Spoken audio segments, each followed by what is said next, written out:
Marcos capítulo 3, a partir do verso 20.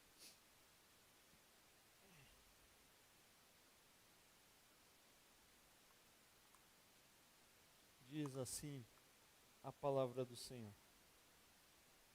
Marcos 3, verso 20. Vamos lá? Marcos capítulo 3, verso 20, diz assim: Então Jesus entrou numa casa, e novamente reuniu-se ali uma multidão, de modo que ele e os seus discípulos não conseguiam nem comer.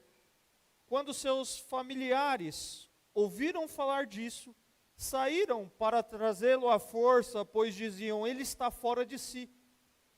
E os mestres da lei, que haviam descido de Jerusalém, diziam: ele está com Beelzebu, pelo príncipe dos demônios é que ele expulsa demônios. Então Jesus os chamou e lhes falou por parábolas: como pode Satanás expulsar Satanás? Se um reino estiver dividido contra si mesmo, não podereis subsistir. Se uma casa estiver dividida contra si mesma, também não poderá subsistir. E se Satanás se opuser a si mesmo e estiver dividido, não poderá subsistir, chegou o seu fim. De fato, ninguém pode entrar na casa do homem forte e levar dali os seus bens, sem antes que o amarre. Só então poderá roubar a casa dele. Eu asseguro que todos os pecados e blasfêmias dos homens lhe serão perdoados. Mas quem blasfemar contra o Espírito Santo nunca terá perdão, é culpado de pecado eterno. Jesus falou isso porque eles estavam dizendo: ele está com o espírito imundo. Então chegaram a mãe e os irmãos de Jesus. Ficando do lado de fora, mandaram alguém chamá-lo. Havia muita gente assentada ao seu redor, e lhe disseram: tua mãe e teus irmãos estão lá fora e te procuram. Quem é minha mãe?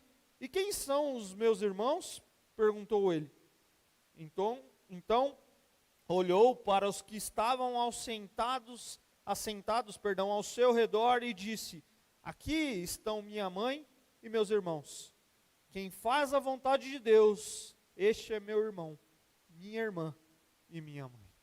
Palavra do Senhor para nós. Pai, obrigado pela tua palavra rica, viva e eficaz, e nós queremos ouvir a tua voz através da exposição da tua palavra, Pai. Nós precisamos do Senhor, e nós queremos ouvir ao Senhor.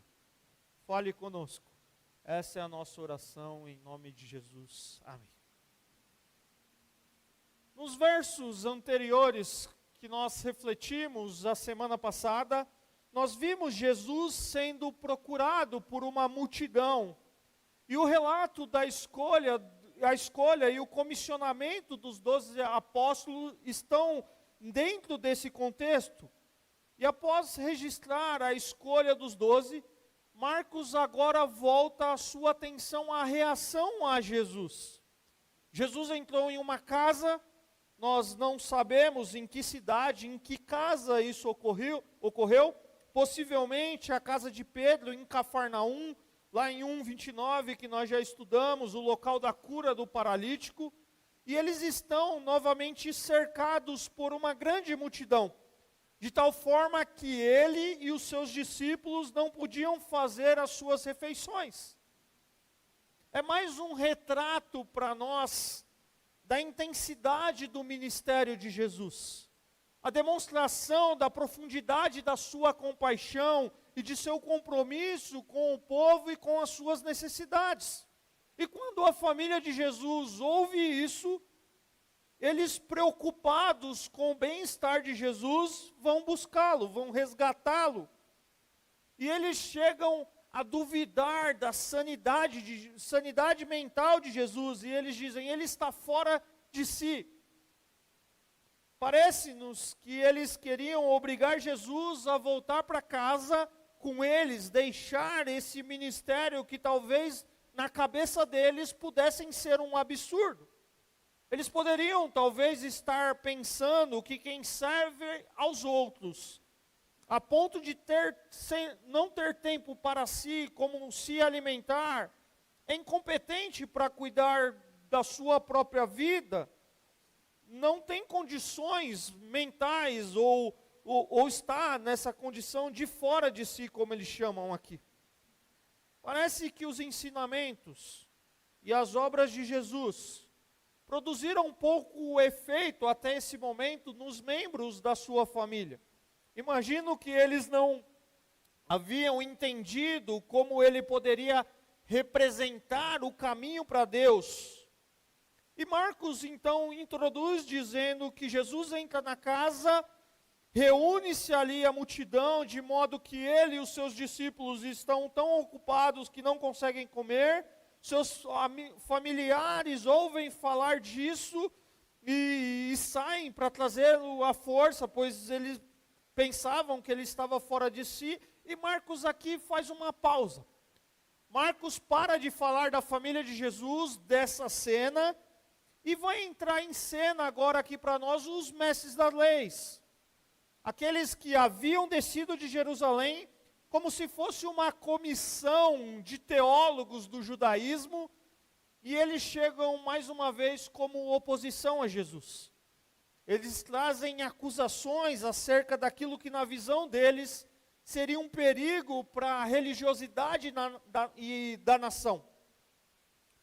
Nós já vimos que a popularidade de Jesus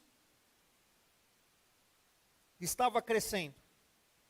E eles, os mestres da lei, estão tomados de inveja e querem impedir o povo de seguir a Jesus. Nós precisamos nos lembrar que eles já haviam acusado Jesus de ser um blasfemo, ou de ser um herege, um descrente, pelo fato dele ter perdoado pecados. Ele foi questionado porque ele comia com publicanos e pecadores. Ele foi questionado acerca do jejum, consideraram ele um transgressor do sábado. Eles aliaram-se com herodianos com planos para matá-lo. E agora na segunda parte do verso 22, nós vamos constatar eles acusando Jesus de estar com Beelzebu. Eles dizem que Jesus está endemoniado e possesso, talvez, do maioral ali dos demônios. Existem várias opiniões sobre esse termo que Jesus utiliza, Beelzebu.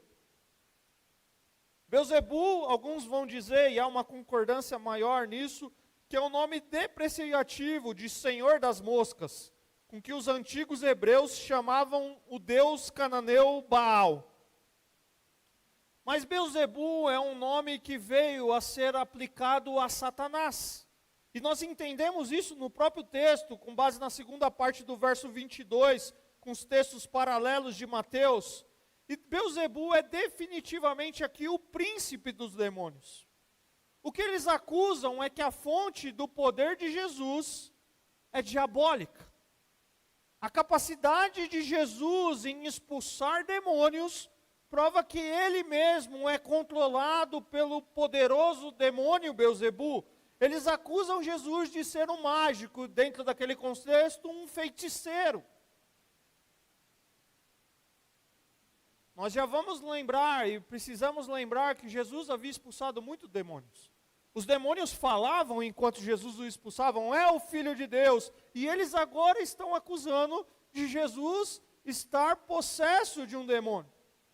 Enquanto os familiares de Jesus o viam como alguém que não está com a sua sanidade mental, as autoridades o viam como um endemoniado.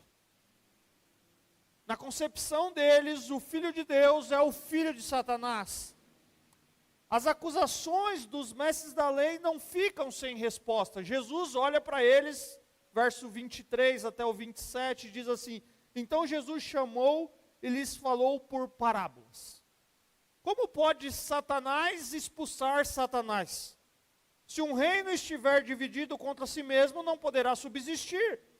Se uma casa estiver dividida contra si mesma, também não poderá subsistir. E se Satanás se opuser a si mesmo e estiver dividido, ele não vai poder subsistir. Chegou o seu fim. De fato, ninguém pode entrar na casa do homem forte e levar dali os seus bens sem que antes o amarre. Só então poderá roubar a casa dele. O ano passado nós passamos 2 meses, e nós vamos ver a semana que vem Jesus falando em parábolas, mas o ano passado nós passamos 2 meses falando em parábolas. E você deve se lembrar que parábolas nós dissemos ali que são as histórias que Jesus conta, baseados em fatos do cotidiano, daquele dia a dia, observações rápidas sobre acontecimentos, objetos, pessoas, que podem ser imaginadas, ou uma história imaginada, ou uma história verdadeira, e que Jesus apresentou com o fim de ensinar, de ilustrar algumas verdades. São metáforas simples que transmitem para nós lições espirituais de grande profundidade. E Jesus fundamenta a sua resposta aqui para os mestres da lei com uma série de exemplos, através de uma lógica simples que deixa evidente para eles que essa acusação é ridícula. Seria algo do tipo: faz sentido um demônio lutar contra outro demônio? Faz sentido isso na cabeça de vocês, mestres da lei? Faz sentido Satanás expulsar o próprio Satanás? Se Satanás expulsa Satanás, não irá se dividir?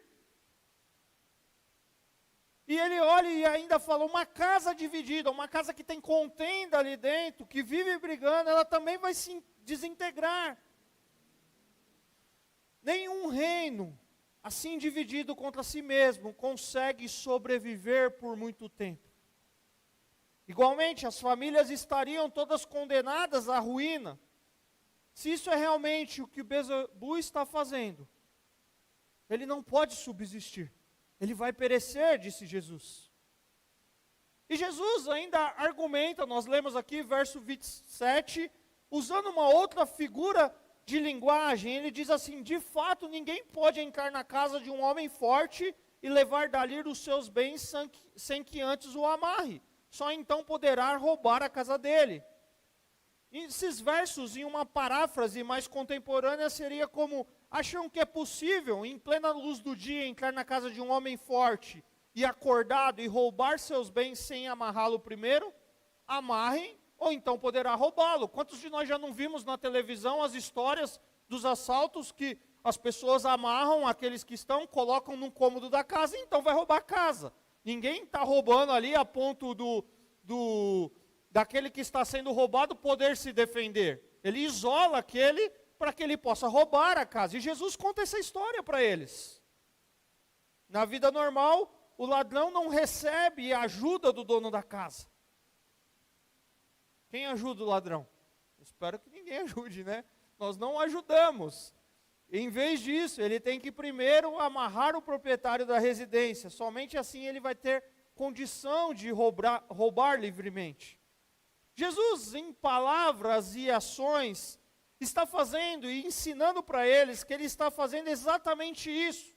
Jesus, ele está destituindo Satanás dos valores que o maligno considerava como seus. Ele entra na casa, ele entra no mundo de Satanás e saqueia seus bens. As pessoas possuídas, as pessoas endemoniadas que nós já vimos, Jesus, ele está amarrando Satanás e libertando as pessoas do controle de Satanás. Jesus, ele declara a sua superioridade sobre Satanás. Ele nega qualquer tipo de aliança com Satanás. Eu quero parar aqui e tirar um primeiro ensinamento do texto para nós. Queridos, a gente fala pouco sobre isso, mas a batalha espiritual é algo real. Muitos de nós, cristãos, conceitualmente, intelectualmente, acreditamos que Satanás existe, mas nós vivemos como se o diabo não existisse. É perigoso a gente cair nos extremos de exagerar ou subestimar Satanás. Talvez você teve dificuldade para chegar aqui hoje, certo? por uma questão lógica. Está tendo um evento. Aí você vai dizer, Satanás está me impedindo de ir na igreja congregar com os irmãos.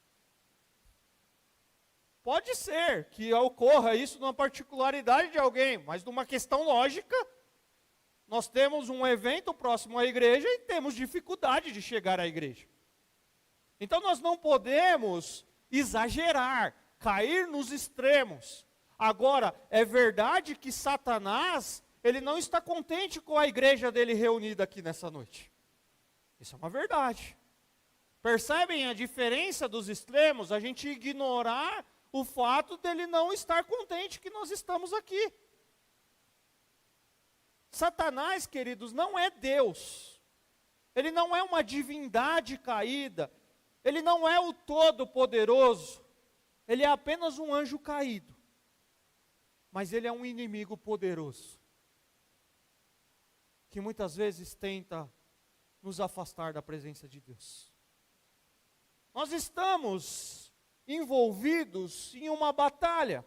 Nós estamos envolvidos em uma guerra. Satanás e as suas hostes, os seus exércitos demoníacos são reais, queridos. E ele tem um propósito: manter as pessoas afastadas de Cristo. Ele deseja destruir o povo de Deus. Ele não está contente quando nós estamos fazendo a vontade de Deus. Ele não está contente quando nós estamos nos rendendo a Deus. E ele usa as mais diversas artimanhas para afastar o povo de Deus e um do outro. Mas é interessante que quando nós olhamos para as Escrituras, nós vemos que em Cristo ele já foi derrotado. Mas ele continua, queridos, desejando afastar as pessoas de Deus.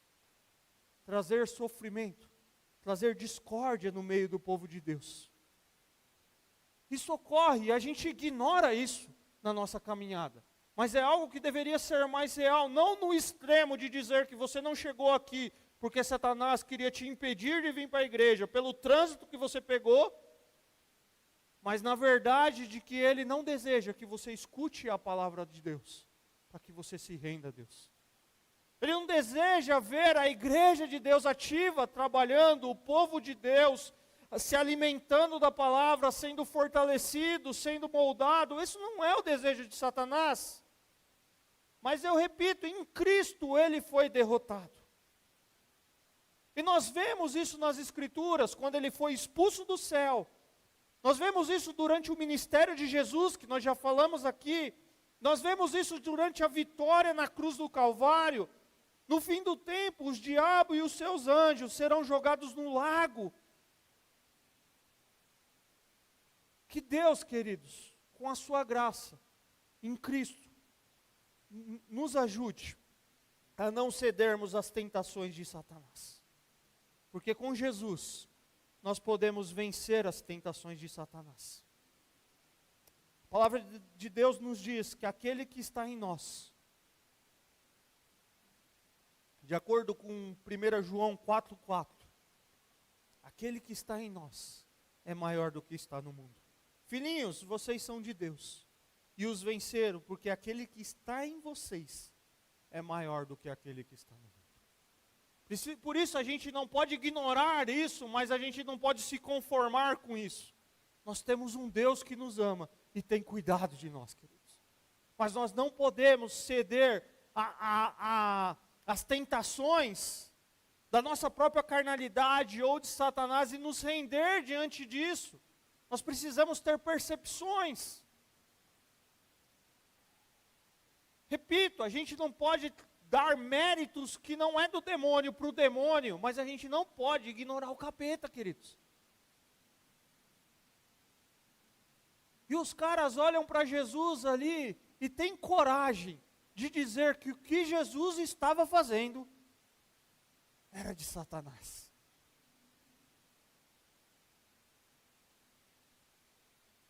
E aí Jesus fala uma palavra, que talvez é um dos textos difíceis de nós entendermos das Escrituras. E Jesus diz assim: eu lhes asseguro que todos os pecados e blasfêmias dos homens lhes serão perdoados, Mas quem blasfemar contra o Espírito Santo nunca terá perdão. É culpado de pecado eterno.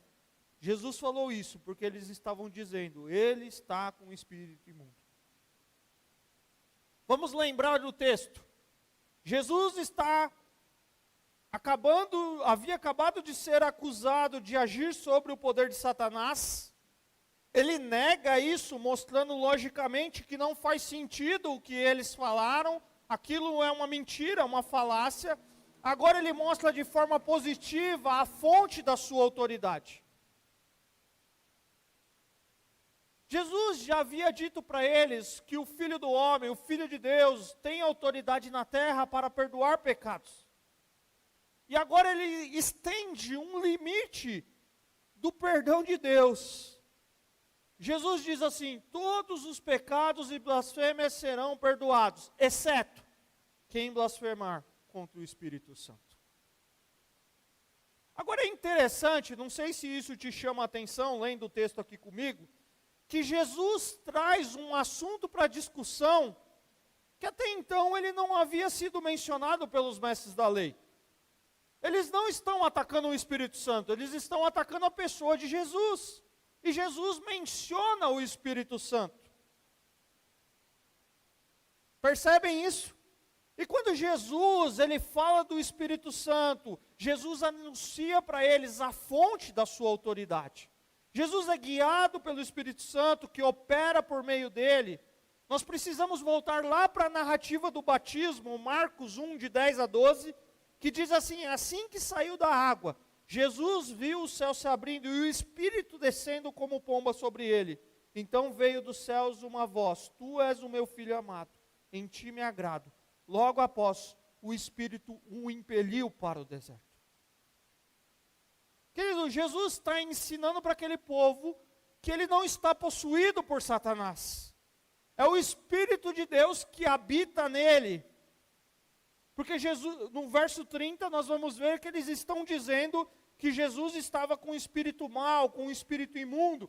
Mas na verdade eles deveriam dizer, o Espírito Santo habita nele. O Espírito Santo dirige a vida dele. O Espírito Santo é o ministério de Deus para a vida dele. Mas há uma pergunta, então, para nós. O que é a blasfêmia contra o Espírito Santo que nunca terá perdão? Já parou para pensar sobre isso? Isso normalmente é uma pergunta mais teológica, uma pergunta feita num meio mais de estudiosos da teologia. Mas o texto fala sobre isso, não tem como a gente não parar e fazer essa pergunta. O que é a blasfêmia contra o Espírito Santo que nunca terá perdão? Para começar a responder essa pergunta, primeiro nós precisamos começar respondendo o que é blasfêmia. Se você olhar no dicionário da língua portuguesa, blasfêmia é um dito ímpio, ou insultante contra o que se considera como sagrado. Blasfêmia é um dito indecoroso, indecente, contra a pessoa muito responsável. De forma geral, a palavra blasfêmia significa injuriar, caluniar, difamar, falar mal. A blasfêmia contra o nome de Deus era um pecado imperdoável no Antigo Testamento, no pensamento judaico, com base lá em Números, depois você pode ler, Números 15, de 30 a 31, e Levíticos 24, de 10 a 16.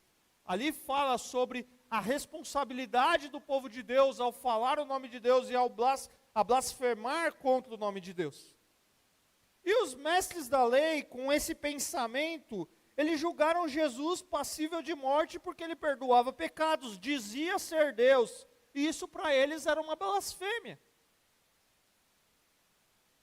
A alma que pecava por ignorância, ou seja, blasfemar por uma ignorância, trazia ofertas pelo pecado, mas a pessoa que pecava deliberadamente era eliminada, cometia um pecado imperdoável. Eu quero utilizar aqui as palavras de Hernandes Dias Lopes no seu comentário sobre Marcos. Abre aspas citando Hernandes Dias Lopes. A blasfêmia contra o Espírito é a atitude consciente e deliberada de negar a obra de Deus em Cristo pelo poder do Espírito e atribuir o que Cristo faz ao poder de Satanás. A blasfêmia constitui no fato de afirmar que o poder que age em Cristo não é o Espírito Santo, mas Satanás. É afirmar que Cristo está não apenas possesso, mas possesso do maioral dos demônios. É dizer que Cristo é aliado de Satanás, em vez de estar engajado contra ele. Fecha aspas.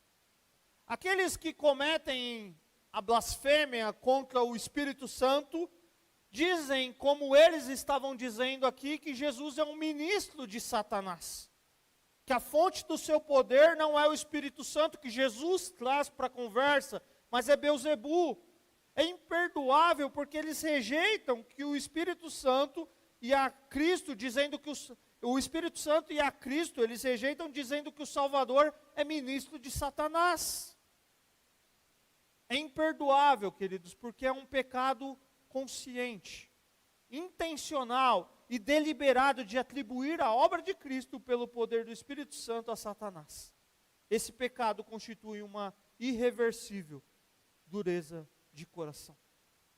Eu quero exemplificar isso, embora o exemplo seja limitado, falando sobre esse pecado imperdoável, através de uma história que eu li preparando esse sermão. E eu fiz algumas adaptações, mas eu queria que os irmãos acompanhassem comigo. Um homem vai a uma loja comprar o presente perfeito para o aniversário de seu filho. Ele encontra algo que com certeza o filho amará, mas não tem dinheiro suficiente para comprar o presente. Então ele vende alguns dos seus pertences, faz horas extras no trabalho até que consiga juntar a quantia necessária. Quando chega o grande dia, o pai todo orgulhoso entrega o presente do seu filho. Mas o presente não era o que o filho esperava. O filho desconfia, cria teorias de onde o pai conseguiu o dinheiro e ele o rejeita e diz que é uma porcaria. Não importa quantas vezes o pai ofereça o presente, o filho simplesmente não o aceita. Essa é uma imagem de um pecado imperdoável. É aqueles que duvidam da origem daquele que está oferecendo o melhor dos presentes, que é o perdão dos pecados. Eles tinham uma expectativa. Aquele povo, queridos, nós já falamos isso, esperavam um Messias. Eles esperavam isso. Mas quando Jesus chega, eles dizem que Jesus está fazendo tudo aquilo porque ele está possuído por Satanás. Jesus é aquele que encarna o perdão de Deus. Logo os mestres da lei, estão resistindo à oferta do perdão de Deus e a Deus que ungiu, dizendo que a autoridade de Jesus vem de Satanás, não vem de Deus, dizendo que Jesus tem um espírito imundo. E essa rejeição é uma limitação ao perdão de Deus. Mas o perdão, queridos, está disponível para uma pessoa que se volta para Jesus. Uma pessoa que olha para o seu coração e examina o seu coração à luz do Evangelho, à luz da palavra de Deus, o perdão está disponível para nós, queridos. Quando nós nos rendemos a Deus em Cristo e pedimos perdão, a tua palavra que garante, nós já falamos isso em outras mensagens, que Deus nos dá o perdão. Nós recebemos o perdão. Então o que nós precisamos fazer para não cair nesse pecado imperdoável? É não atribuir a obra que Cristo está fazendo a Satanás e rejeitar a oferta do perdão de Deus. Mas se nós, por algum motivo, no meio da caminhada, percebermos que é Deus quem está fazendo a obra e aceitarmos o perdão de Deus, Ele nos regenera, Ele nos salva, Ele nos transforma. E aí o texto nos diz, nos versos 31 a 32. Então chegaram a mãe e os irmãos de Jesus. Ficando do lado de fora, mandaram alguém chamá-lo. Havia muita gente assentada ao seu redor e lhe disseram: tua mãe e teus irmãos estão lá fora e te procuram. No verso 21, nós vemos que os familiares de Jesus queriam trazer Jesus à força. E Marcos agora retorna ao assunto dos familiares de Jesus e diz que a mãe e os irmãos de Jesus estão do lado de fora da casa. Jesus está na casa, nós já vimos isso. E manda um recado para que alguém vá chamá-lo. E Jesus então dá essa resposta para eles. Quem é minha mãe? E quem são os meus irmãos? Perguntou ele. Então olhou para os que estavam assentados ao seu redor e disse: aqui estão a minha mãe e meus irmãos. Quem faz a vontade de Deus, este é meu irmão, minha irmã e minha mãe. A resposta de Jesus, em um primeiro momento, nos parece uma resposta um pouco arisca, um pouco bruta, né? Até meio estúpida. Como se Jesus talvez estivesse ali menosprezando os seus parentes. E na verdade Jesus não está rejeitando a sua família terrena. Ele está dizendo claramente para eles quais são as suas prioridades. E ele faz então essa pergunta provocativa que prepara os seus ouvintes para o seu chamado radical. Os discípulos de Jesus tornaram-se a sua verdadeira família. A declaração de Jesus, querido, não despreza a importância da família afirmada ao longo de todas as Escrituras, inclusive temática do próximo mês aqui na nossa igreja, colocando a sua casa em ordem. Mas aponta para o surgimento de uma nova família, a igreja. E Jesus diz que a mãe e os irmãos dele são aqueles que fazem a vontade de Deus.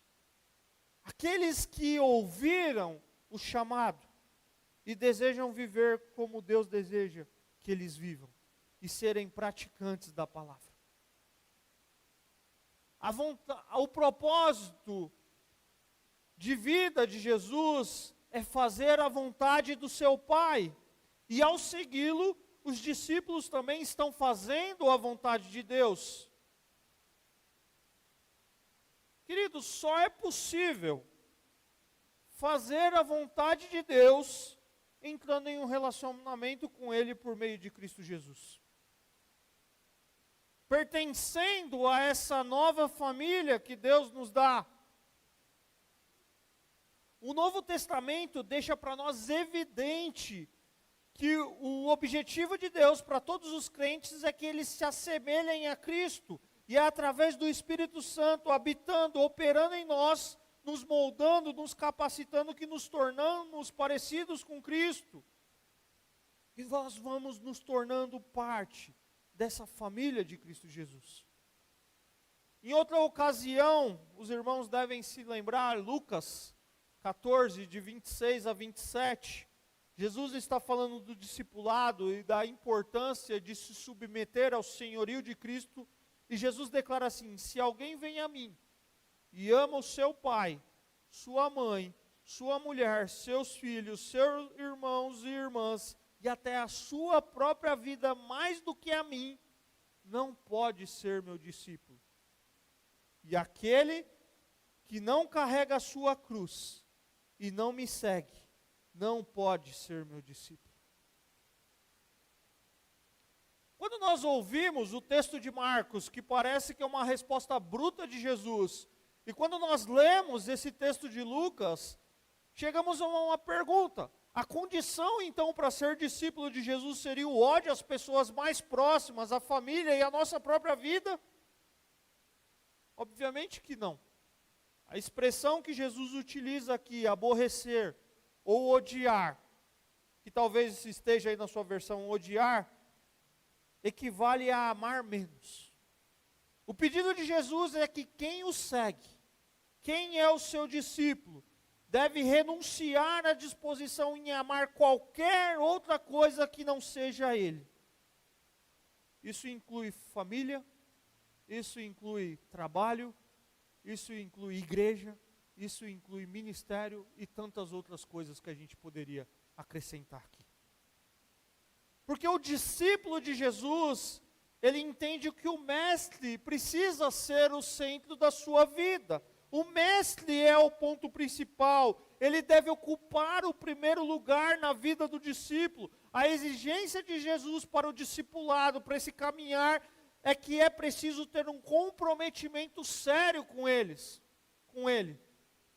E nós vimos aqui que esses que Jesus está chamando de sua família, e isso não se limita apenas aos discípulos, estava parte deles ali, na casa com Jesus, a ponto de não conseguirem nem comer, gastando a sua vida no ministério, gastando a sua vida em fazer a vontade de Deus, gastando em sua vida em obedecer ao seu Senhor.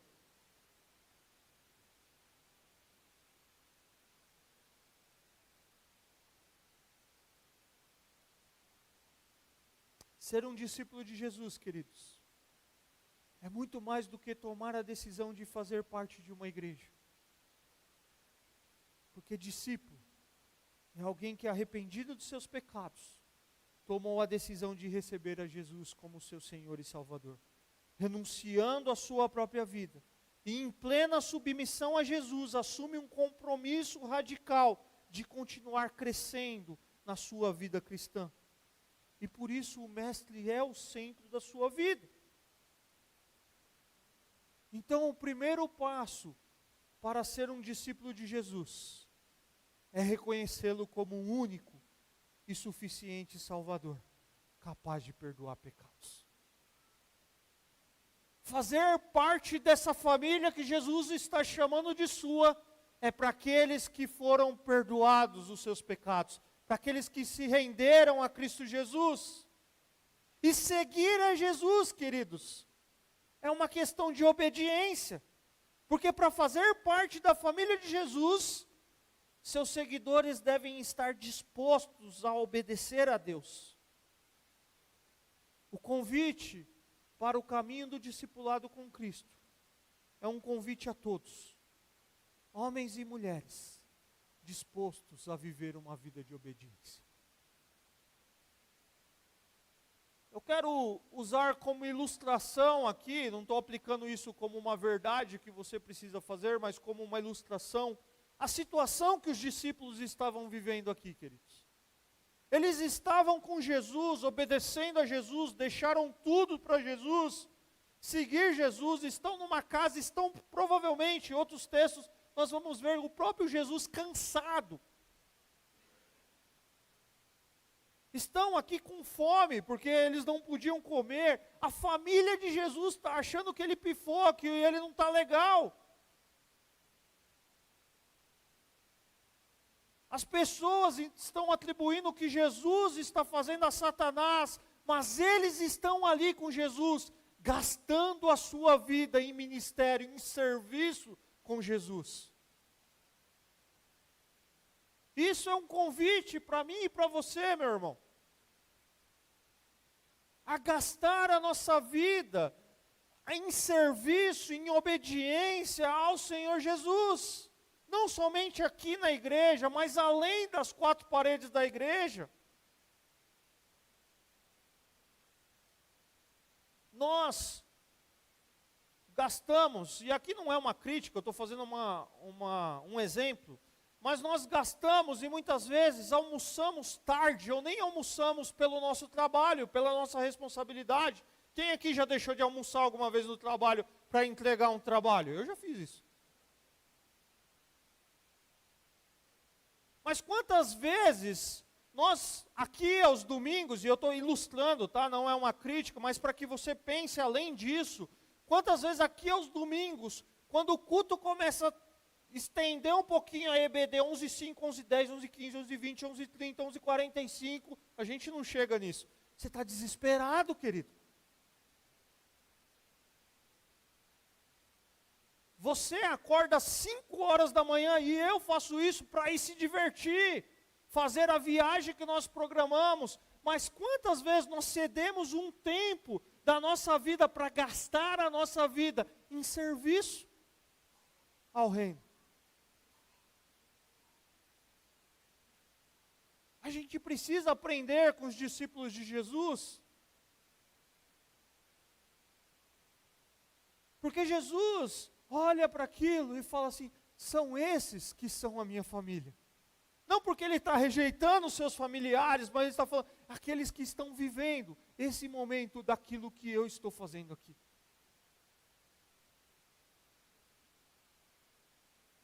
Eu quero caminhar para a conclusão, repetindo algo que eu disse a semana passada. Os verdadeiros seguidores de Cristo são claramente convidados para estar com Cristo.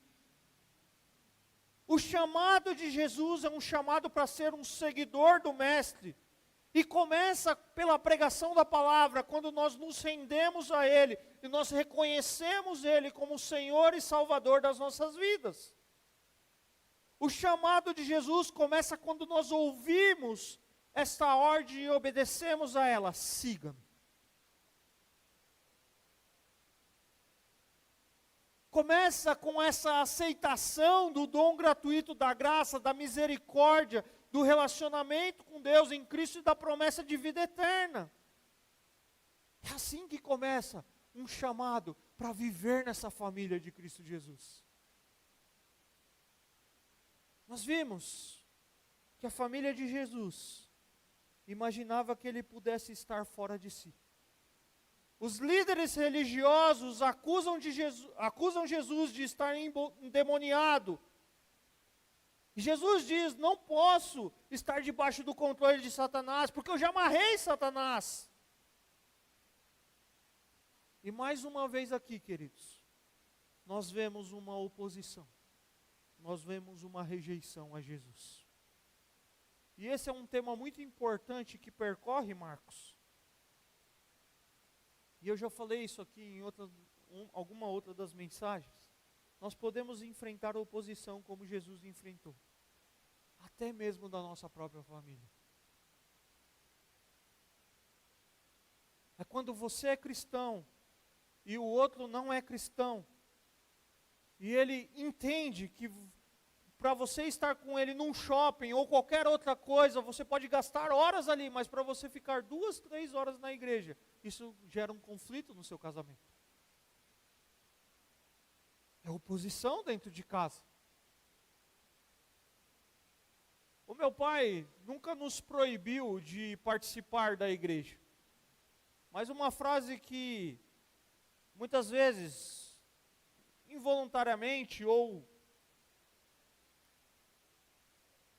nos cobrando alguma atenção é, vocês vão dormir na igreja?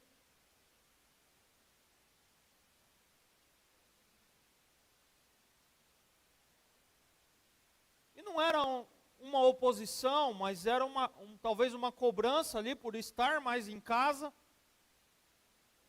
Mas na nossa caminhada de vida cristã, queridos, para a gente ser um verdadeiro discípulo de Jesus, muitas vezes nós vamos sofrer oposições e perseguições. É quando você falar para alguém, eu não vou fazer isso. E o cara olhar para você e falar, se você não fizer, você está desligado, pode passar nos recursos humanos. E você falar, eu não vou fazer, porque isso não é lícito, não honra o meu Deus. É oposição. Nós estamos diante disso. Uma vez diante de uma atividade que eu precisava fazer no trabalho, o meu chefe olhou para mim e falou assim, eu queria que você fizesse isso, isso e isso. E a nossa gerente, né, tinha orientado a fazer de outra forma. Eu falei, eu não vou fazer.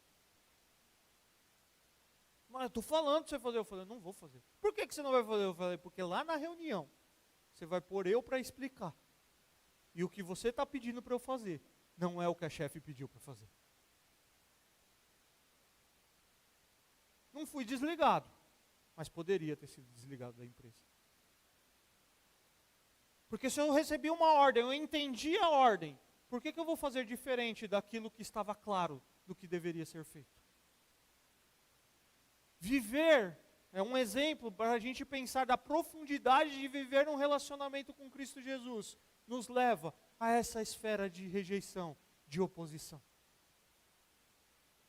A verdadeira família de Jesus é constituída daqueles que se juntaram a Ele, essa grande família de Deus.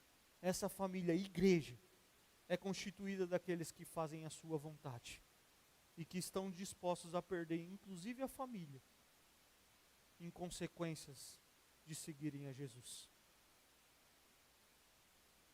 O convite de Jesus para nós nessa noite, queridos, é que a gente assuma um compromisso de segui-lo.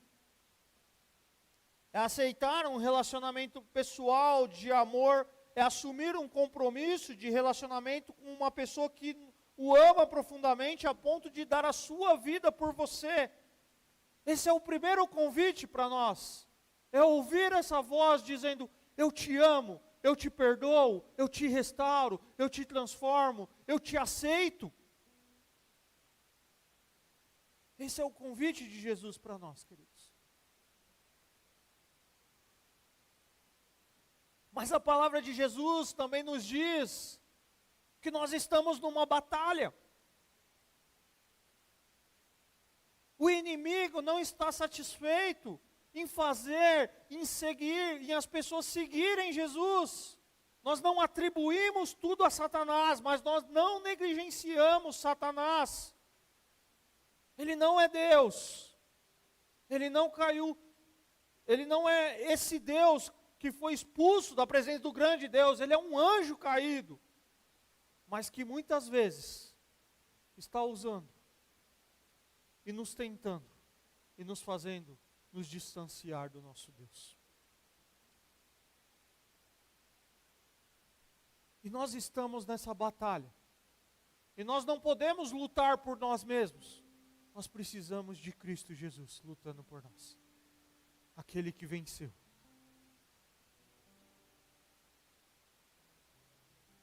Mas há um convite também, queridos, a gastarmos a nossa vida em serviço a Cristo Jesus. A chegar no final do dia, você fala, eu estou cansado, eu estou exausto. Mas como foi bom servir a Cristo Jesus. Eu vejo alguns movimentos em épocas do ano que a gente faz a igreja, aqui em demais igrejas. E você olha, por exemplo, uma Páscoa, um Natal, um musical. Quantas pessoas não gastam a sua vida em serviço? Ouvindo para aprender a canção, vindo nos ensaios, no dia da apresentação, e terminam aquele encontro, aquela celebração dizendo, obrigado, Senhor, porque nós pudemos te adorar. Esse é um exemplo de serviço que nós fazemos, que quantos dos irmãos fazem aqui no musical. É gastar a nossa vida dizendo, nós vamos dividir com o nosso trabalho, com os nossos afazeres, mas nós queremos nos gastar em serviço para Cristo Jesus. Talvez no seu momento de vida, querido, não vai ser aqui nas quatro paredes da igreja, mas vai ser sendo um bom funcionário, uma pessoa que reflete Jesus lá na sua empresa. Talvez vai ser aqui, dizendo, eu tenho fôlego, eu tenho ânimo, eu quero estar aqui, trabalhando, contribuindo. Talvez vai ser como nós falamos a semana passada, vai ser não olhando o tempo passar e esperando o final da vida chegar, mas vai ser na minha velhice, na minha infância, na minha juventude. gastando a minha vida em serviço para Cristo Jesus. Porque os discípulos estavam assim, a ponto de os pais dele irem buscá-lo e falar: esse cara está fora de si. Mas Jesus não estava fora de si. Os discípulos não estavam fora de si. Eles estavam fazendo aquilo que era mais importante: obedecer à voz do Mestre. O que a voz do Mestre tem dito para você nesse tempo, querido? O que a voz do Mestre tem convidado você a fazer?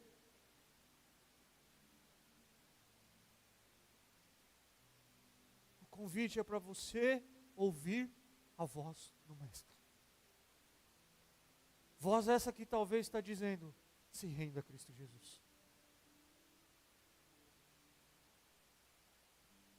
Vai se aperfeiçoar em alguma coisa. Começa um estágio de preparo para fazer algo novo.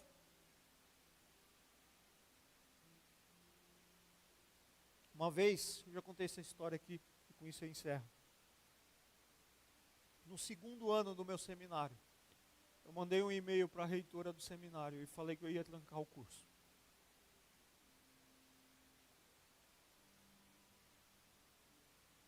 Ela marcou uma conversa comigo.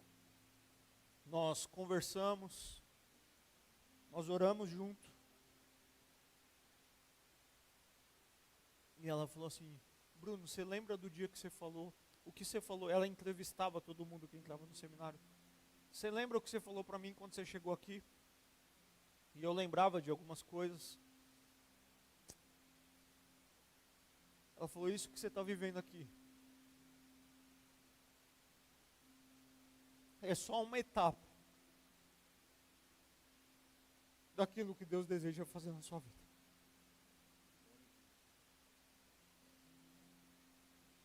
E eu não estou me colocando aqui como um exemplo de perfeição, queridos.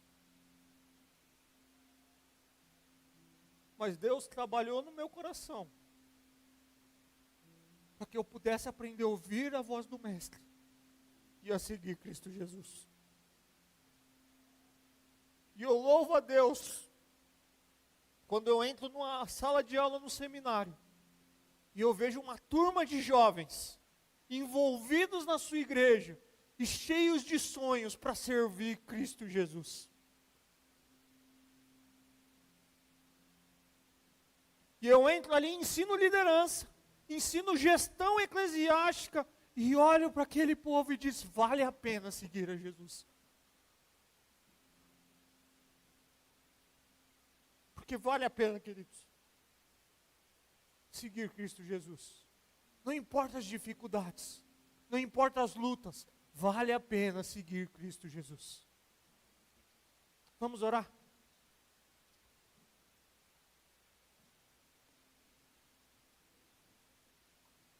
Pai, aqui está a sua igreja. Aqui está o seu povo reunido, ouvindo a sua voz, a sua palavra, exposta na limitação de um pregador, mas o teu Espírito Santo falando aos nossos corações.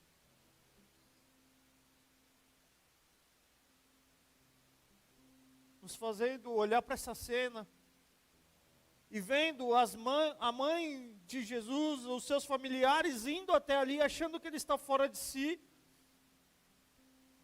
vendo pessoas atribuir aquilo que ele estava fazendo de tão maravilhoso por inveja, por querer tirar o que ele estava fazendo ali naquele contexto e atribuir aquilo a Satanás.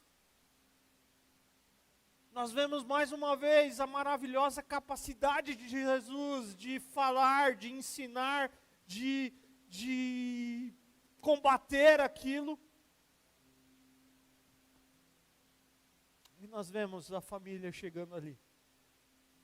E eu penso que Jesus, de uma forma não agressiva, mas amorosa, olhando para aquele contexto, vendo as pessoas o chamarem, dizendo que os seus familiares estão lá fora, olhando e mais uma vez ensinando, dizendo que os meus familiares, o meu pai, a minha mãe, a minha irmã e o meu irmão são esses aqui, aqueles que fazem a vontade do Pai.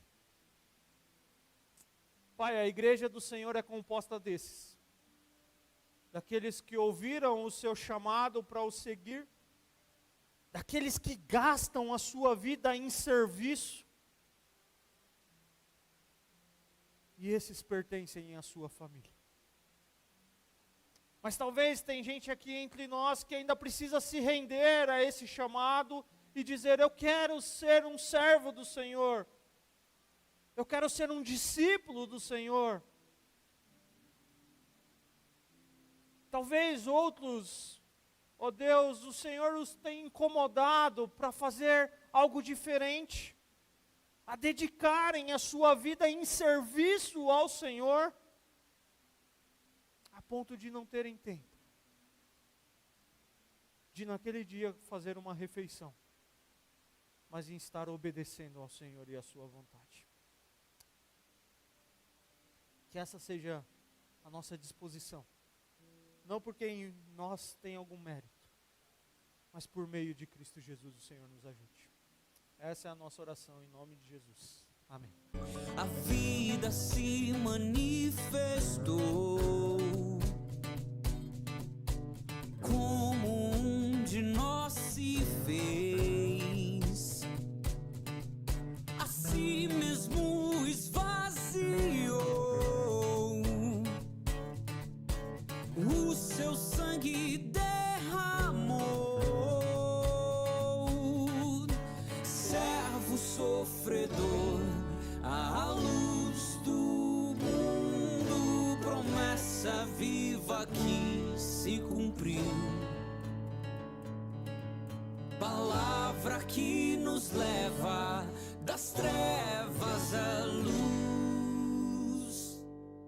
a escuridão não venceu.